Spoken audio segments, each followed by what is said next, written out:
मित्रांनो, तुमचं पुन्हा एकदा GB स्टोरी टेलर या यूट्यूब चॅनलवर स्वागत आहे. आजच्या आपल्या गोष्टीचं नाव आहे आकारण. लेखक प्रीतम आडागळे. पण गोष्ट सुरू करण्याआधी जर कोणी या चॅनलवर पहिल्यांदाच आलेले असाल तर त्यांनी या चॅनलला सबस्क्राईब करायला विसरू नका. चला तर मग अजिबात वेळ न घालवता गोष्टीला सुरुवात करूया.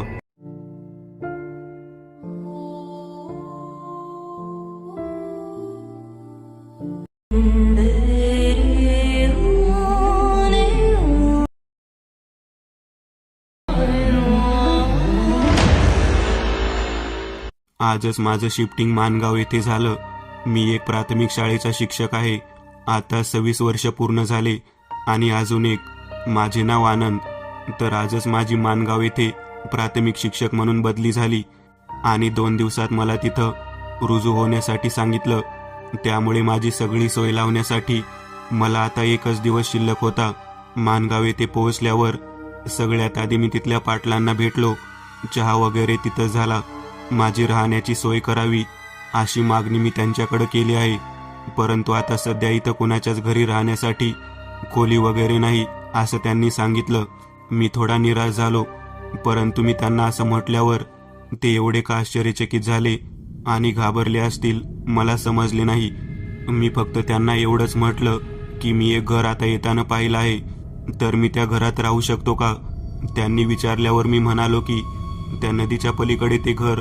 आणि हे ऐकल्यावर पाटील काय, परंतु तिथं असलेल्या सगळ्याच लोकांचे तेच हाल झाले. पाटील तर सरळ सरळ ओरडले माझ्यावर आणि म्हणाले, तुम्ही वाटलं तर इथं माझ्यापाशी राहा किंवा तालुक्यावरून ये जा करा, परंतु त्या घराचे नाव सुद्धा काढू नका. मी का असे विचारले असता त्यांनी सुरुवातीला तो विषयच बंद करण्यास सांगितले. परंतु मी त्यांना जरा जोर लावून विचारले तर त्यांनी सांगितले ते घर बरोबर नाही. मी म्हणालो, जरा खोलात सांगा ना. तर ते म्हणलेले ऐकून मला जरा हसूच आले, परंतु मी ते चेहऱ्यावर दाखवले नाही. ते म्हणाले की ते घर तिने झपाटलेले आहे. अरे काय यार, ही लोक काय या गोष्टी खऱ्या मानतात मला कळतच नाही. आणि तेही कुणाला सांगत आहे, मला, एक शिक्षकाला, जो या गोष्टीला कधीच मान्य करणार नाही. जाऊ दे, परंतु आता मी ठरवले आहे की मी त्याच घरात राहणार. कोणी काही म्हणो, पण मी पक्के केले आहे. आणि ही गोष्ट मी पाटलांना बोलून दाखवली तेव्हा ते सरळ सरळ माझ्या अंगावर चढून आले आणि म्हणाले की आम्ही एखाद्या दुसऱ्या शिक्षकाची मागणी करू, परंतु तुम्ही आता इथून चालते व्हा. अरे ही काय पद्धत झाली बोलण्याची. मी काय ह्यांच्यामुळे थोडं चालूय. आणि आता तर मी ठरवलंच की मी आता तिथेच राहणार. एकतर मला उद्या शाळेत रुजू व्हायचे होते आणि माझी सरळ सोय लागत असलेली यांना बघवत नाही वाटतं. मी तिथून निघून गेलो आणि सरळ जाऊन सरपंचांना भेटलो. त्यांना मी सगळं सांगितलं आणि त्यांचीही तीच प्रतिक्रिया. परंतु मीही एक सरकारी माणूसच आहे. शेवटी त्यांना परवानगी द्यावीच लागली. परंतु त्यांची एक अट होती. ते ऐकून मी थोडा अचंबित झालो. त्यांचे म्हणणे होते, जर तुम्हाला त्या घरात राहून काही झाले तर त्याची जिम्मेदारी आम्ही किंवा गावातील कुणीच व्यक्ती घेणार नाही. आणि ही गोष्ट तुम्हाला एकदा पंचायतीसमोर बोलूनही दाखवावी लागेल. अरे ही कसली अट आहे. तरी ठीक आहे, माझी आजच्या आज सोय होत आहे ना, म्हणून मी हे मान्य केलं. ह्या सगळ्या गोष्टी पूर्ण करून संध्याकाळी मी त्या घराच्या दाराशी होतो. आणि अजून एक, मी ह्या घरची चावी त्यांच्याकडे मागितली तर सरपंच म्हणाले, तुम्हाला त्या घरात राहायचे असेल तर त्याचे कुलूप तोडू शकता. म्हणजे यांना काहीच काळजी नाही. जाऊ दे, काय करायचं आहे आपल्याला. मी घरासमोर आलो तेव्हा थोडा थोडा अंधार पडायला लागला होता आणि घराला कुलूप होते. ते कशाने तोडायचे म्हणून तिथलाच एक दगड मी हातात घेऊन पुढे निघालो. एका हातात कुलूप धरून मी त्याच्यावर घाव घालणार होतोच की हे काय, कुलूप आपोआप तुटले. अरे हे कसे झाले, म्हणजे कुलूप आपोआप कसे काय तुटू शकते. मी थोडा विचार केला, पण मला वाटत आहे की हे कुलूप आधीच कोणीतरी चोराने वगैरे तोडला असेल आणि जाताना तसेच अडकवून गेला असेल. हां, असेच झाले असेल. पण कुणी चोर चोरी केल्यास थोडी ना असे सगळ्या गोष्टी पूर्वीसारखा करायचा प्रयत्न करतो. मग कसे काय. अरे नाही, एखादा चोर असतो चांगला. दरवाजाची कडी काढून मी आतमध्ये प्रवेश केला. घर चांगले होते, म्हणजे साफसफाई जास्त करायची गरज नव्हती. घर स्वच्छ होते. फक्त एकदा झाडू मारावा लागणार होता. पण इतके दिवस बंद असूनही घर त्या मानाने स्वच्छ होते. मला तर वाटते आहे की सरपंच आणि पाटील यांचे कदाचित रात्रीचे कार्यक्रम इथं रंगत असतील. तेच हे घर स्वच्छ करून घेत असतील आणि म्हणूनच ते मला या घरात राहू देत नसतील. हां, बरोबर, असेच असेल. काय वाईट माणसं असतात एक एक. पण झाडू कोणीतरी लहान मुलाने मारल्यासारखे वाटत आहे. म्हणजे बघा ना, कुठे कुठे घाण ठेवले आहे तर कुठे कुठे एकदम स्वच्छ, आणि तो अंधारा कोपरा तर एकदम कापडाने पुसून घेतल्यासारखा स्वच्छ आहे. म्हणजे नक्कीच कोणीतरी लहान मुलाकडून ही माणसं काम करून घेतात. घरात एकूण 4 खोल्या होत्या, 2 झोपण्याच्या, 1 स्वयंपाक करण्याची आणि 1 हॉल वजा खोली. आज दिवसभर खूपच थकवा आला होता. त्यातली थोडी उजेडाची खोली मी निवडली, म्हणजे बाहेरील प्रकाश आत येत होता. म्हणजे घरात जास्त तर अंधारच राहत होता. खोलीत जाऊन थोडी स्वच्छ करून सगळे माझे सामान मी नीटनेटके लावून ठेवले. जुने असे सामान जास्त काही नव्हते, फक्त एक आरसा होता. त्यावर थोडी धूळ आणि थोडा साफ असा दिसत होता. म्हणजे कुणीतरी अर्धवट स्वच्छ केला आहे. जाऊ दे म्हणून मी किचनमध्ये आलो. तिथंही तेच होते. मग मी किचनही स्वच्छ करून घेतले. मी माझे स्वयंपाकाचे सामान लावले. पाणी वगैरेसाठी किचनमध्ये एक नळ होता आणि माझ्या नशिबाने त्याला पाणी येत होता. म्हणजे एकंदरीत माझी योग्य सोय लागली आहे. चला थोडा अंग टाकून पुन्हा स्वयंपाकाला लागू म्हणून मी खोलीत गेलो. संध्याकाळचे 6:45 वाजले होते. मी खोलीत जाऊन अंग टाकले. मी पूर्णपणे झोपेत नव्हतो. म्हणजे मला कसल्याही आवाजाने लगेच जाग आली असती. आणि हे काय, मला कसल्याशा आवाजाने जाग आली? चुई चुई अशा आवाजाने जाग आली. कारण तो आवाज माझ्या जवळून येत होता. आणि मी उठून बसलो. आणि हे काय, समोरचा आरसा एकदम स्वच्छ होता. म्हणजे कुणीतरी पाण्याने पुसल्यासारखा, आणि आवाज त्याचाच येत होता. म्हणजे कुणी पुसला असेल आरसा. कुणी अजून इथे आहे का? कारण मी तर तो आरसा नाही पुसला. म्हणजे मी तर झोपेत होतो ना. मग अरे, म्हणजे खरंच इथे काही काही काय. त्या लोकांचे ऐकून माझ्याही डोक्यात तेच भरले आहे. मीच आरसा मगाशी घर स्वच्छ करताना पुसला असेल. मग तो आवाज असेल काहीतरी उंदीर वगैरे. जाऊ दे म्हणून मी उठलो. स्वतःसाठी चहा केला. लागणारे सगळे सामान मी सोबतच घेऊन आलो होतो, त्यामुळं काही त्रास नव्हता. चहा पिऊन झाल्यास मी रात्रीच्या जेवणाच्या तयारीला लागलो. चहाचे भांडे तिथंच घराच्या बाहेर ठेवले, जिथे भांडे धुण्याची जागा होती. रात्री नुसती खिचडी करणार होतो म्हणून त्या तयारीला लागलो. माझ्याजवळ एक स्टोव्ह होता. तो पेटवून मी तयारी करू लागलो. रात्रीचे 8 वाजले होते आणि माझी खिचडी तयार झाली. एका प्लेटमध्ये खिचडी घेऊन माझ्या खोलीत जाऊन बसलो. सोबत एक रेडिओ होताच. त्यावरती एक गाण्याचा कार्यक्रम लागला होता. गाणी ऐकत ऐकत मी जेवू लागलो. जेवण झाल्यानंतर भांडी आताच धुवून टाकावी म्हणून मी किचनमध्ये गेलो. कुकर घेतला आणि बाहेर गेलो. आणि हे काय, मगाशी ठेवलेले चहाचे भांडे एकदम स्वच्छ धुवून ठेवले होते. पण कसे काय, मी तर नाही धुतले. मग कुणी? मला वाटतं इथं नक्कीच काहीतरी आहे. आता मला थोडी भीती वाटायला लागली. पण लगेच मी भीती झटकून टाकली. मीच धुवून ठेवले असतील मगाशी. आजकाल काही लक्षात राहत नाही माझ्या. मीच धुतले असतील म्हणून मी कुकर धुण्यासाठी उघडला. तर हे काय, कुकरमधील उरलेली खिचडी कुठं आहे? म्हणजे थोडी उरून राहिली होती ना, मग कुठं गेली? हे काय होत आहे? म्हणजे ह्या सगळ्या गोष्टी मीच केल्या आहे की अजून कोणी इथं आहे माझ्याशिवाय? मला आता खरंच भीती वाटत होती. म्हणजे सगळे लोक म्हणत होते तसे, यार हे घर झपाटलेले नाही ना? आणि नाही तर या सगळ्या गोष्टी कशा घडल्या? म्हणजे तो आरसा, नंतर हे भांडे, आता खिचडी. जाऊ द्या, आपल्याकडून या गोष्टी घडत असतील पण त्या लक्षात राहत नसतील. मनाची समजूत घालून मी सगळे काम आटोपून माझ्या खोलीत आलो. उद्या शाळेत रुजू व्हायचे होते, त्यामुळे आता हा विचार थांबवला आणि उद्याची तयारी केली. रात्रीचे 9:30 वाजले होते. झोप येत नव्हती म्हणून रेडिओ चालू करून उद्याचा विचार करत बसलो. आणि अचानक रेडिओमध्ये खरखर होऊ लागली. अरे आता तर चालू होता ना. आणि ही खरखर आणि अचानक शांत झाला. एवढा की बाहेर सुद्धा शांतता पसरली. आणि रेडिओमधून एक बारीक असा आवाज येऊ लागला. मी थोडा जवळ कान लावून तो आवाज ऐकू लागलो. आणि हे काय, हा कसला आवाज आहे? जणू काही कोणीतरी तडफडत आहे. आणि त्याची तडफड आपल्याला इथे ऐकू येत आहे. आणि आणि करून एक मोठा श्वास सोडला आणि रेडिओ बंद झाला. खरंच मला आता भीती वाटत होती. आपण इथे येऊन काही चूक तर नाही ना केली? म्हणजे खरंच गावातील लोक बरोबर बोलत असतील तर? म्हणजे कितीही झालं तर त्यांना आपल्यापेक्षा कितीतरी जास्त इथली माहिती असेल. भीतच मी झोपण्याच्या तयारीला लागलो. दिवसभरच्या दगदगीमुळे लगेच झोप लागली असावी आणि अचानक रेडिओवर खरखर झालं आणि माझी झोप मोडली. मी तर रात्रीचा रेडिओ बंद करून झोपलो होतो ना, मग हा रेडिओ अचानक कसा काय सुरू झाला? रेडिओत हळू आवाजात काही आवाज येत होते, कुणाच्या तरी श्वासाचे आवाज. कोणीतरी जोरजोरात श्वास घेत आहे. अजून काहीतरी स्पष्ट आवाज येतोय. काय? पाणी? म्हणजे कोणीतरी पाणी मागत आहे. मी थोडा अजून जवळ जाऊन आवाज ऐकू लागलो. खरंच पाणी पाणी. कोणीतरी पाणी पाणी म्हणत आहे, पाणी मागत आहे. हा काय प्रकार आहे?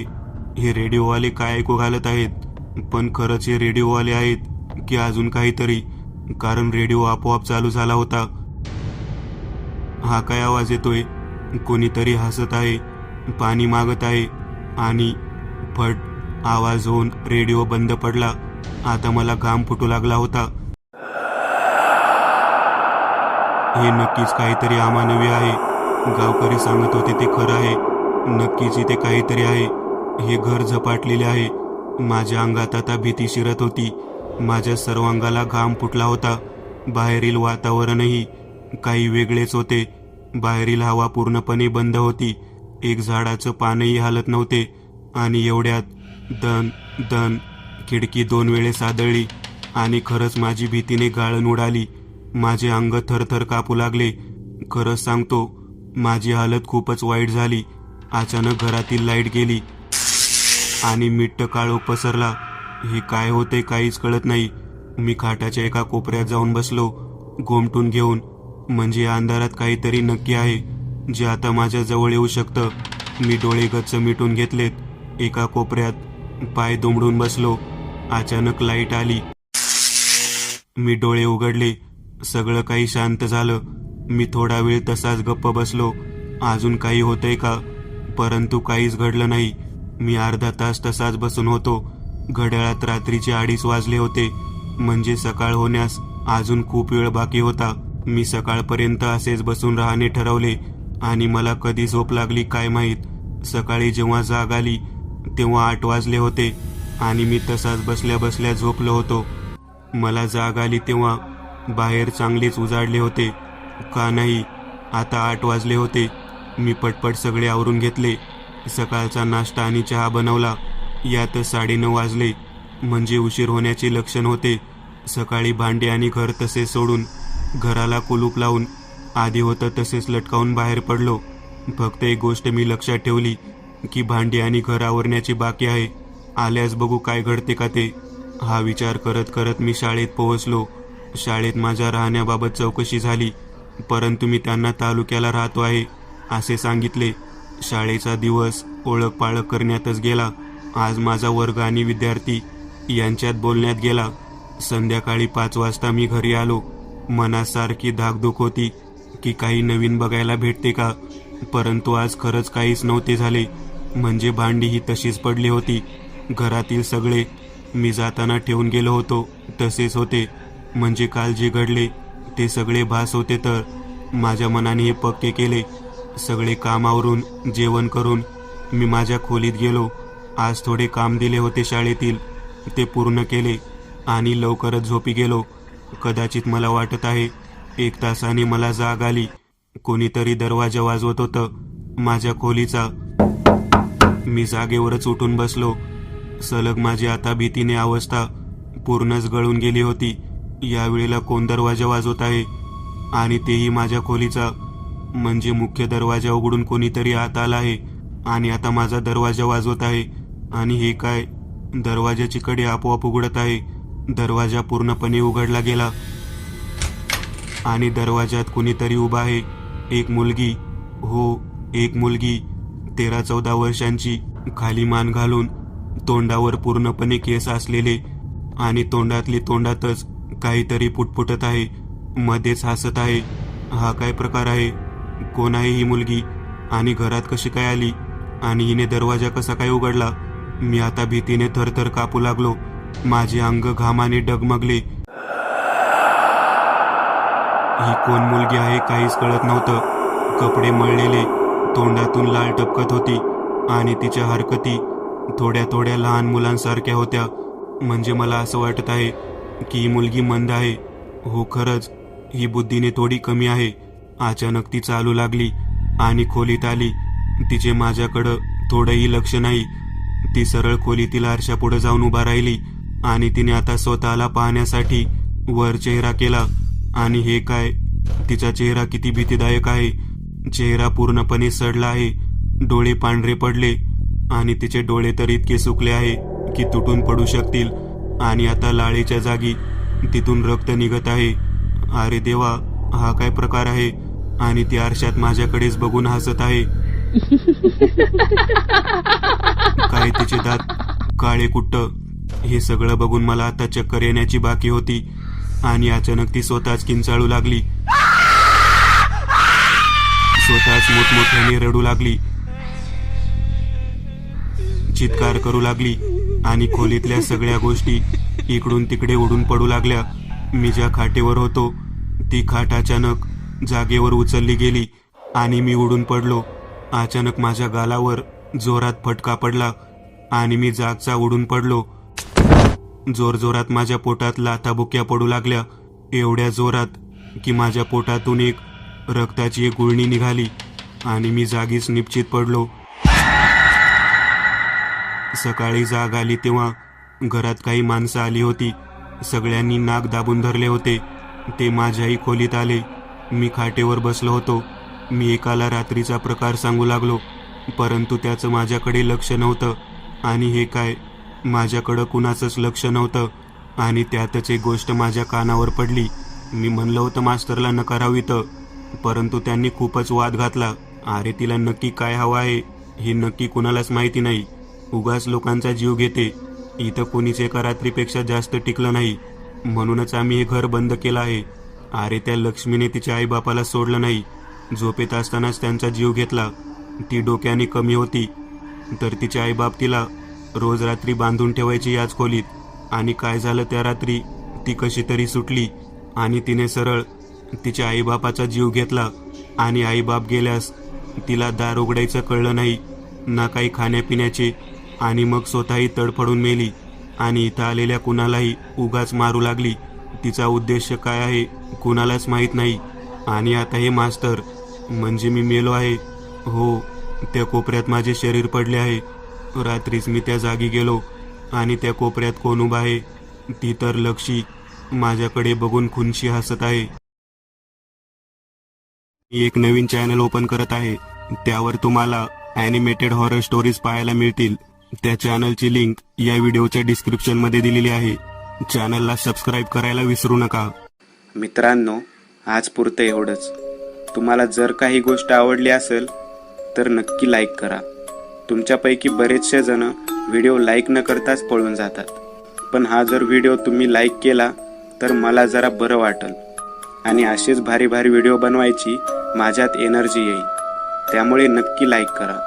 आणि अजूनही कोणी या चॅनलला सबस्क्राईब केलेलं नसाल तर लगेच सबस्क्राईब करून टाका. आणि बाजूची घंटी ती मात्र दाबायला विसरू नका. देवाची घंटी आहे ती. चला तर मग पुन्हा भेटूया अशीच एक आगळी वेगळी गोष्ट घेऊन पुढच्या भागात.